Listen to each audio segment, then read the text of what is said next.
Vacuum forming. Vacuum forming is commonly used to produce a wide variety of plastic containers. The vacuum forming machine heater will have been switched on earlier in order to reach the correct operating temperature. The mould is placed on the platen inside the machine. The polystyrene sheet is placed on the machine and is clamped in position. This makes an airtight seal. The heater is pulled over the polystyrene, and after approximately 30 to 40 seconds, the polystyrene is tested to see if it is soft and pliable enough to be formed. When the polystyrene is soft enough, the pump is switched on. This sucks out the air. The heater is removed and the platen, on which the mould is sitting, is pushed up into the soft polystyrene.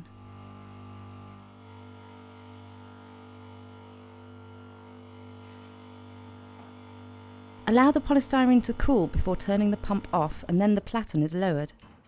Sometimes the mould needs a tap to release it from the mould.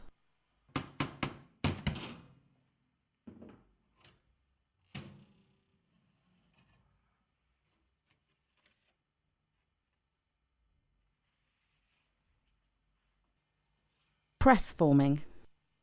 Press forming is an effective way of producing shallow dishes and trays. Press forming uses a male plug and a female yoke. The acrylic sheet has been heated in an oven, then placed on the plug. The yoke is placed on top of the acrylic and considerable force applied to push the sheet over the shape of the plug. Sometimes it may be necessary to use cramps to achieve the required pressure. Allow the acrylic to cool before removing the finished shape.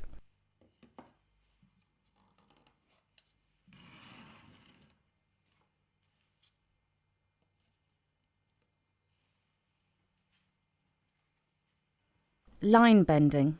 Line bending involves heating the acrylic first and then bending the acrylic either by hand or around a former or mould. The line bender will have been switched on earlier in order to reach the correct operating temperature. The position for the bend will have been marked on the acrylic so that it can be clamped in the correct position above the hot wire. Wait for the acrylic to become soft and pliable. One-off simple 90-degree bends can be produced by hand. More complex bends and repetitive work would need a mould or former.